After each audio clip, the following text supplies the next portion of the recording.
Okay, so now that you understand how to build your email autoresponder series, let's jump right into video number 5 and talk about a quick overview of GetResponse. And what I'm going to do in this video is to give you a overview of the dashboard itself. I'm going to walk you through, we're going to log in, and that way you have a better idea of where everything is and what we're going to actually use. Okay, so what you need to do is go ahead and go to getresponse.com, as you can see here, and you're going to see some basic plans.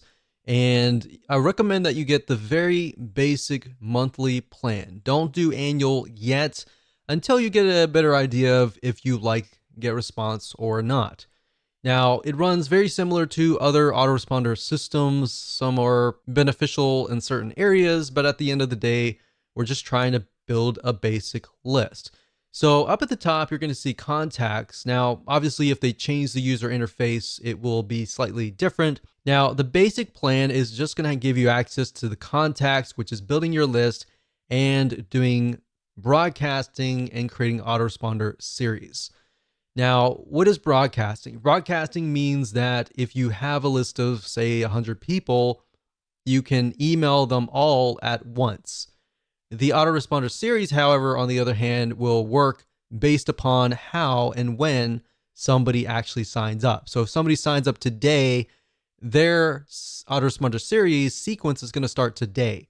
If somebody signs up 2 months later, their sequence is going to start 2 months later. Now, automation, you might have access to landing pages, basically allow you to create landing pages, opt-in pages to help you build your list. Now, if you're using something like lead pages or any other external third-party system to build landing pages, then you can connect to GetResponse through API. Now, I'm not going to show you how to do that in this particular video course because that's not the whole goal of this video course. So you might have access to that. Now, if you have the basic plan, you're most likely not going to get access to the webinars and other elements, as you can see here. So mainly, you really just need to focus on contacts and email marketing. So let me go ahead and open these up so you can kind of get a feel for what these are. So this one right here is the contacts. So when you click that, you're going to see lists, which are the different lists that you can create for your individual products. You could create a customer list for one product and then maybe a prospect list for that product as well. And like I said, the more specific the list is, the better it's going to actually convert in the long haul.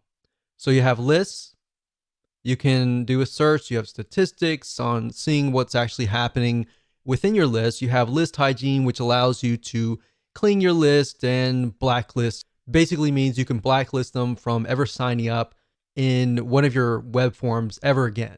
And you have other items here, but we really don't need a lot of these. Really, you just need to focus on lists, which allows you to create a list.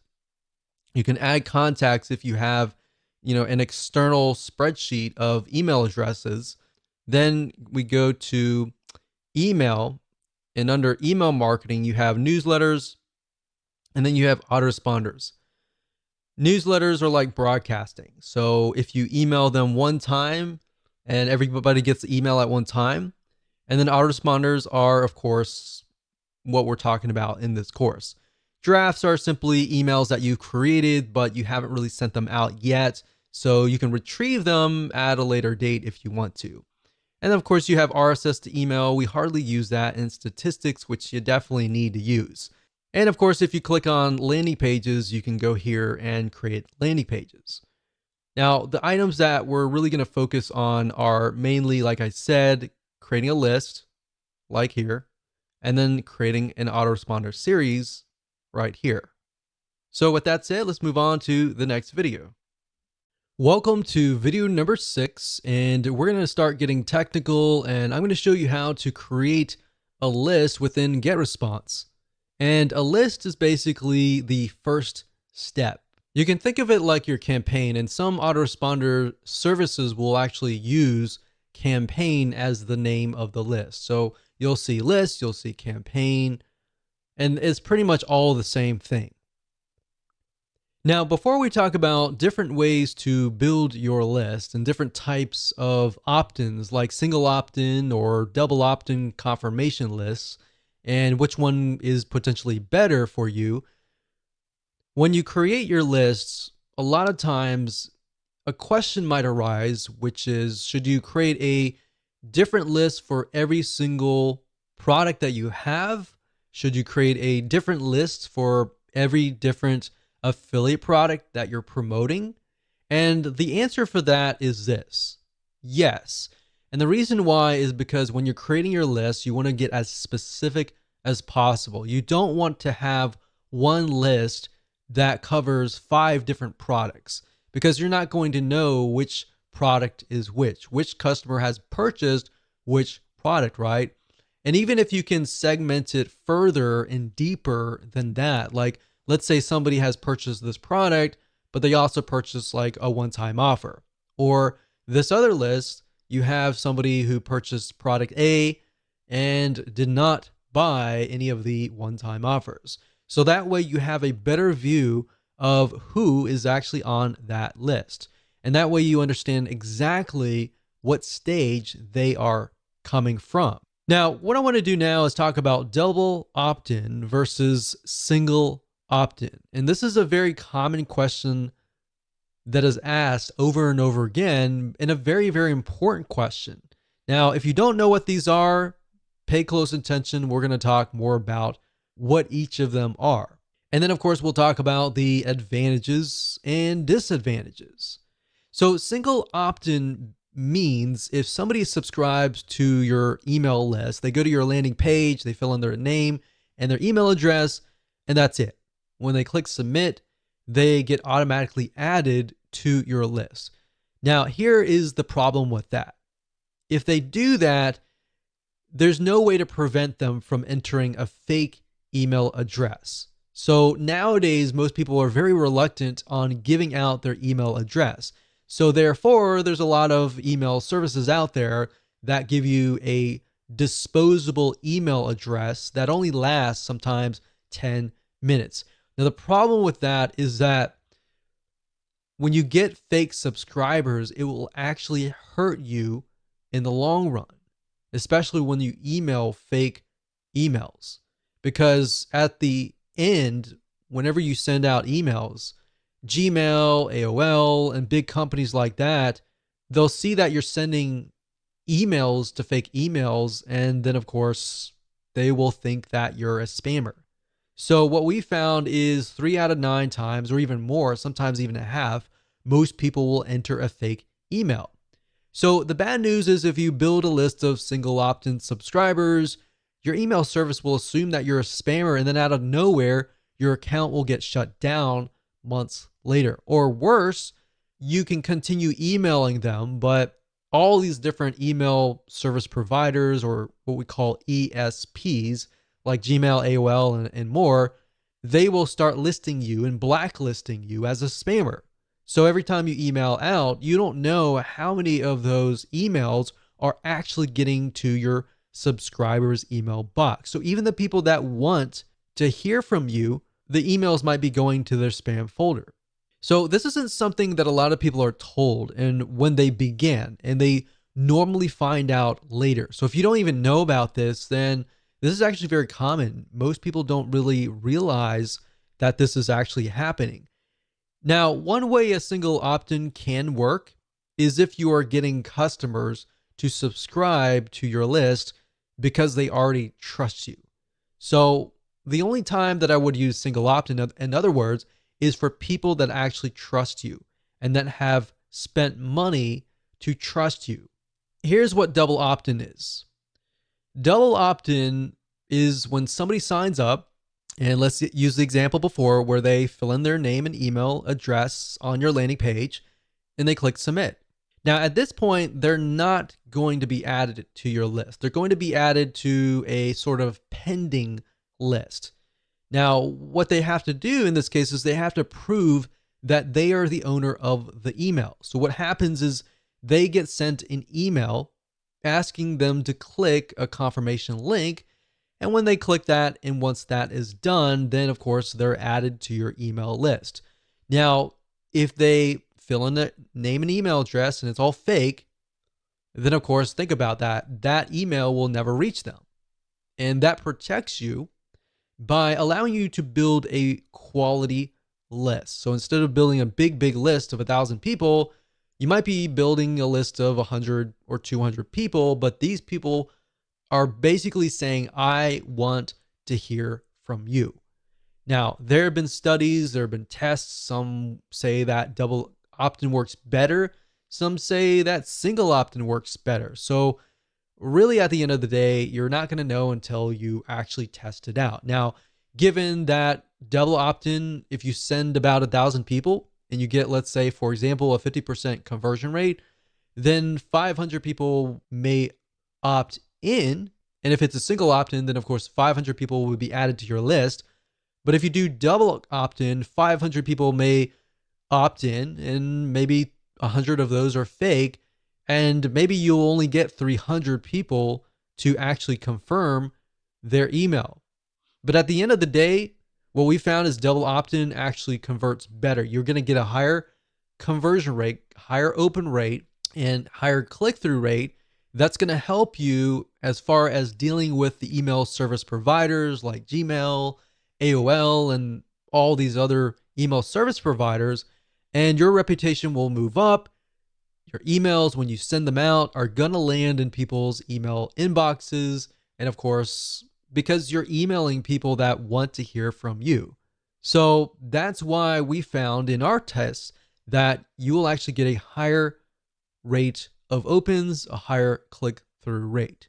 So like I said earlier, the downside is if you send 1,000 people to an opt-in list, that's going to be a much lower conversion rate. But at the end of the day, we recommend that you go for quality versus quantity. So now that that is out of the way and we've talked about the fundamentals and some advanced strategies, let me show you how to create a list within GetResponse and explain some details surrounding this feature inside of GetResponse. Okay, so as far as creating a list, it's actually very easy to do once you understand how everything is laid out. So even though it might take me about 5 or so minutes to teach you, once you get a hang of this and once you start creating a list after list after list, it'll actually be easy. In fact, as I will show you in just a minute, once you have created your list and you've created all the settings and done all that, once you create the second list, you can actually copy the settings from the prior list. So you don't have to set everything up again, essentially. So what you need to do is go under contacts, click on lists, click create list, and then of course, name your list. So we're going to do a new test list 1. And of course, you can click copy existing list settings. So if you've already created a list before, you can select that. You can select the list that you want. So you could select whatever list that relates to that particular product and then set that and click create. So we're not going to copy any settings here. We're just going to do it from scratch. We're going to click create and there we go. So this right here is the new list. So now if you put your mouse over here, you're going to be able to see other elements like add contacts, make defaults, settings, show contacts, show newsletters, and show autoresponders and delete. So adding contacts, what that means is if you have a external list, let's say for example, you have an Excel spreadsheet of a list of customers, then you can click add contacts and you can actually import those contacts into GetResponse. Now I would say be very careful with this. When you do that, make sure you clean your list or make sure that your lists of people are active. Now, the reason why we don't really do this a lot is because when you're just starting out with GetResponse, you're building a reputation. Or GetResponse could be ConvertKit, could be any other autoresponder series. You're building a reputation, and the best way to build a reputation is to start from scratch and build a list from scratch and build a double opt-in confirmation list, because then you will get less people who are spammers, fake emails, and all of that. You get people basically who really want to be on your list. Now, make default, all that means is that when you email out, it's going to come from this list. So we don't really want that. Now click on settings here, and settings allows you to see the name, of course. Now keep in mind that when you use something like Lead Pages or any other landing page creator and you connect to the GetResponse API, what's going to happen is you're going to see the list name. So when you connect to GetResponse and you refresh the details and you connect Lead Pages, for example, to GetResponse, you're going to see the list name. So you want to make sure that you choose a name that is something that you will remember and that is clear to you. So you want to try to create a naming convention essentially, because you're not going to see the list title or description or any of that.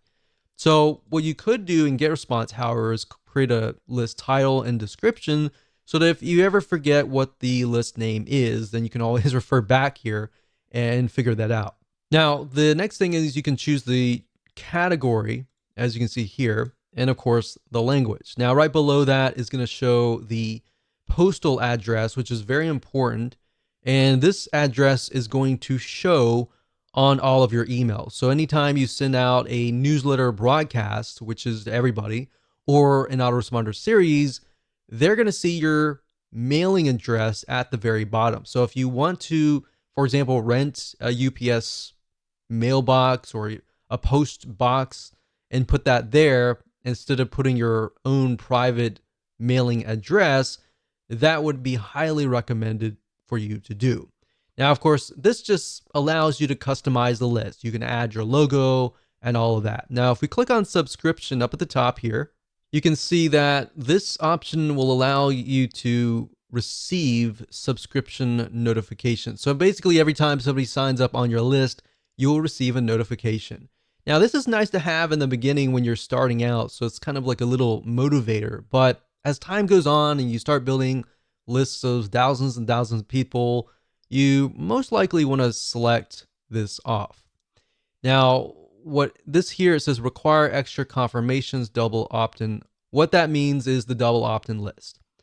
Now, if you select this here, what that will do is whenever you create a web form and somebody signs up on that web form, they will be required to obviously confirm that they are real. So we highly recommend that you do that. Now, API subscriptions, what that means is that if you're using a third-party system like Lead Pages and you're connecting through API and somebody signs up through there, unless you select this, it won't be double opt-in. If you deselect this, then it'll be single opt-in. So that's the main differences between these two. Now it says preview pages your contacts will see. So this is very standard. Once you understand this, this will be standard throughout other systems. But the confirmation page is a page your contacts see after they confirm sign up. All right. So if somebody were to sign up via the web form and they click the confirmation link, they'll be sent directly to this page. And then, of course, the unsubscribe page is the page whenever they click the unsubscribe link. So unsubscribe success page basically means the page your contacts see after they unsubscribe. And of course, newsletter directory, your newsletter archive page. We don't really use that unless you want to show people all of your archives. And of course, you can tell the system where you want to host your confirmation page, either getresponse.com or a custom URL. So if you don't want to use getresponse.com's standard page and you want to use your own page on your own domain, you can select this and send them directly over to there. And of course, you got the confirmation message, and you can say, I want this message to be in HTML format or plain text. Now, if you're asking which one is better, it really depends. You're going to definitely want to use HTML. Plain text is just plain text. There's no graphics, there's no nothing. It's just plain. So at the end of the day, it really depends on your list. And of course, you can change the confirmation message, which is the message that they'll receive saying, okay, we received a notification that you signed up on this list. Are you serious about this? Or was that actually you? So you can change the subject line to something that's related to what they signed up for. And then the from address is, of course, your email from. And if they want to reply to, you can send them to the same address or a different address. And of course, when you're done, you can click Save Confirmation Message. Now, if we go back over to here and go under the new test list 1 and put my mouse over here, so we went to settings and show contacts. All that does is just shows your contacts. So obviously if you just created a new list, you're not going to have any contacts. If you do have some contacts, you'll be able to see that information there. Show newsletters basically allows you to do broadcasts. So if you click this, you can do that. And of course, show autoresponders will allow you to create an autoresponder, which we'll dive in further in the next video.